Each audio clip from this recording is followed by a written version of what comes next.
Halo semua, di video kita kali ini kita akan melanjutkan untuk aplikasi medsos kita. Di sini kita akan coba untuk pembuatan cek apakah user yang kita gunakan ini atau yang kita pakai login itu sudah memfollow akun tersebut atau tidak.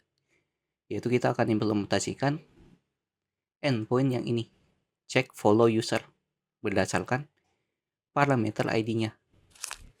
Nah, untuk fiturnya ini sendiri, kita coba logout dulu, kita coba login pakai user Lesky. Ini logout, login pakai user lesky@mail.com 1-8. Nah, di sini kita akan coba atur untuk cek follow usernya. Nah, ini kita langsung coba masuk ke dalam codingan. Nah, pertama di sini kita coba buat komponen dulu untuk tombol follow-nya. Jadi kita bisa buka komponen di list user yang kita buat kemarin. Nah, di list usernya ini kita akan buat komponen untuk button follow-nya ini. Ya, nanti kita buat kondisinya. Ini kita bisa cut, kita buat komponen baru dengan nama button follow.jsx. Kita buat komponennya LAFCA, di sini kita paste dan kita tinggal panggil ke sini button follow.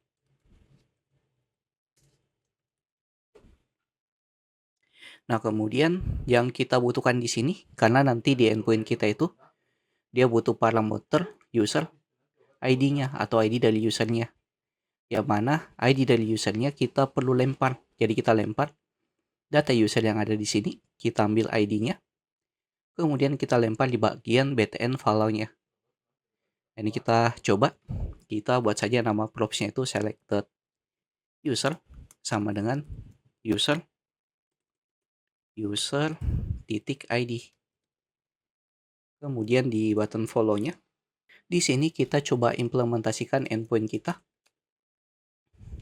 Berarti di bawah sini kita buat const, kita buat dulu untuk state-nya is follow, set is follow, use state, yang mana defaultnya di sini kita buat dia bernilai 0. Kemudian yang kedua yaitu untuk fitur loadingnya, loading, set loading, secara default dia bernilai false. Dan kita coba ambil endpointnya is follow user sama dengan mana di sini kita gunakan asing dan kita set loadingnya, kita aktifkan loadingnya terlebih dahulu bernilai true, kemudian try catch and finally di sini kita set loadingnya jadi bernilai false atau kita matikan loadingnya. Nah, untuk di catch-nya kita log saja errornya apa. Dan di dalam datanya ini, di try-nya, di sini dia butuh yang namanya bearer token. Jadi kita perlu ambil tokennya dari storage kita. Nah, untuk ambil tokennya ini sudah kita buat di video sebelumnya dengan cara yang ini. Kita bisa copy di bagian atas sini dan kita impor untuk use out storage-nya. Kemudian di dalam tray-nya kita tinggal panggil berdasarkan endpoint-nya. Sini const data sama dengan await custom API titik, gunakan method get dengan endpoint /follow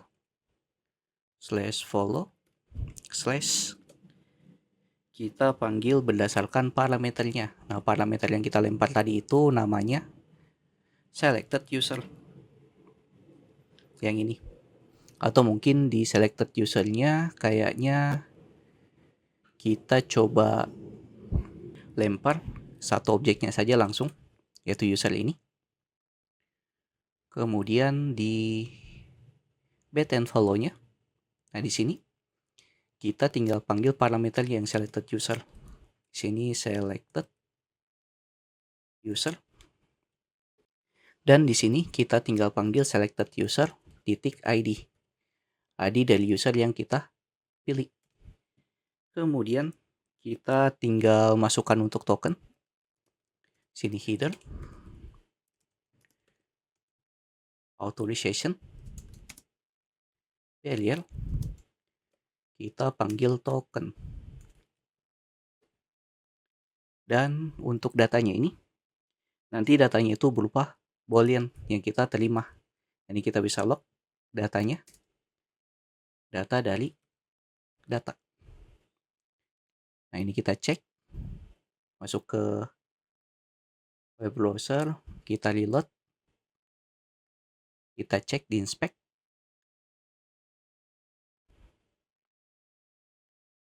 Di console. Oke, di sini kita belum dapat datanya. Nah, karena kita belum gunakan use effect, yaitu fungsinya ini belum ke render. Jadi kita gunakan lagi use effect. Mana? Kita render fungsi is follow usernya. Is follow user. Di sini berupa array kosong. Cek lagi. Reload. Nah, di sini ada error selected usernya tidak ditemukan. Kita cek dulu di codingan. Nah, di codingannya tadi di sini di list user kita sudah lempar atau passing nilai dari objek usernya masuk ke props bernama selected user di button follow-nya. Nah, di sini salah. Harusnya parameternya jangan kita simpan di sini, tapi di sini. Oke, kita coba cek lagi. Kita reload. Nah, di sini kita bakal dapat ada beberapa data yang false. Ini 1, 2, 3, 4, 5, 6, 7, 8, 9, 10. Yang datanya semua bernilai false. Nah, harusnya di sini cuman satu aja karena ini karena React-nya dia langsung tampilkan double. Nah, ini muncul 5 data harusnya yang bernilai false yang belum kita follow usernya, yaitu data yang ini yang belum kita follow. Nah, kalau kita cek di bagian user yang sudah kita follow, contoh Ayu Dewi ini. Nah, kita coba implementasikan follow usernya ke sini. Kita buka di detail user view yang ini. Nah, di detail user view-nya kita coba ganti untuk button-nya, button follow-nya. Nah, yang ini, button follow kita ganti pakai btn follow. Dan kita lempar untuk selected usernya. Yang mana nilainya kita ambil dari user data titik id atau user data saja, satu objeknya langsung. Ini kita cek, kita reload, kita inspect. Di sini kita cek di bagian console di objeknya. Nah, di sini bakal bernilai true. Berarti usernya ini sudah pernah kita follow. Nah, berarti di sini kita tinggal buat kondisi. Jadi jika usernya sudah kita follow, kita ganti buttonnya di sini jadi unfollow. Kita coba masuk ke dalam codingan, kita implementasikan untuk kondisinya. Berarti di sini di button follow, kita tinggal buat kondisi di dalam returnnya ini. Nah, berarti kondisinya di sini kita buat dulu untuk fitur loadingnya. Sini kita buat fragment loading. Ya, jika dia loading maka kita tampilkan untuk loadingnya. Di sini spam class name loading sm, kemudian loading spinner. Kemudian selain itu maka kita tampilkan kondisinya yang true dan false-nya tadi yang kita masukkan ke console log-nya ini.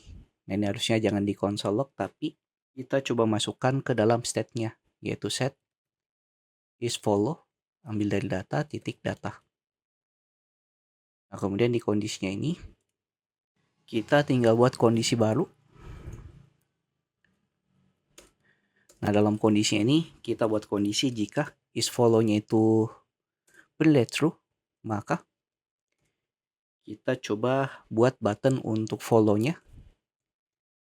Atau di sini usernya sudah nge-follow ya, berarti kita buat buttonnya unfollow. Sini class name btn lmd btn ghost text danger. yaitu untuk unfollow. Nah, selain itu berarti buttonnya itu button follow. Ini kita bisa copy, masuk ke sini. Nah, ini untuk button follow. Kita ganti warnanya ke text primary. Oke, kita coba cek. Kita masuk ke web browser. Ini kita reload dulu. Nah, di sini bakal muncul unfollow. Nah, ini warnanya belum bagus, kita atur dulu pewarnaannya. Sini text error. Kemudian buttonnya, mungkin di sini button error. Teksnya kayaknya kita tidak perlu, buttonnya saja yang kita warnai. Nah, di sini bakal muncul unfollow. Tapi kalau user yang belum kita follow, kita masuk ke home. Nah, di sini untuk user yang belum kita follow, nah tampilannya bakal seperti ini. Dia berupa button follow. Tapi kalau user yang sudah kita follow, nah tampilannya bakal unfollow kayak gini. Nah, ini kita coba implementasikan juga di bagian searching kita. Jadi di bagian search view, di sini kita buka bagian search view. Nah, kita ganti button follow-nya juga. Berarti di bagian bawah, yang ini, kita ganti ke button follow. Nah, kemudian untuk parameternya dari selected user, itu ambil dari item ID. Oke, kita cek. Sini kita coba tampilkan Yance, user yang belum kita follow. Nah, sini bakal muncul follow, tapi kalau user yang sudah kita follow, contoh Ayu. Nah, di sini masih boleh follow, harusnya unfollow. Kita cek di konsol. Di konsol di sini ada yang salah di dalam loopingnya. Kita harus masukkan props-nya supaya dia unik. Berarti di sini pada saat ngelooping usernya kita coba di sini key item titik ID. Oke, kita coba lagi reload. Di sini Ayu. Oke, masih error. Parameternya tidak ditemukan. Kita cek dulu. Oh ya, di sini harusnya item aja, bukan item ID. Kita reload. Coba lagi Ayu. Nah, di sini unfollow, kita sudah follow. Jadi pilihannya tinggal di unfollow. Tapi kalau user yang belum kita follow, contohnya tadi Yance, di sini bakal muncul follow. Oke, mungkin seperti ini untuk fitur cek follow user kita di fitur media sosial kita. Di video berikutnya kita akan coba untuk mengaktifkan fitur dari follow usernya ini dari endpoint yang sudah kita buat. Jadi, jika yang tanyakan silahkan masuk ke grup Discord yang linknya ada di pin komen. Jangan lupa like, komen, dan share ke teman-teman kalian. See you next video. Have a nice day and bye.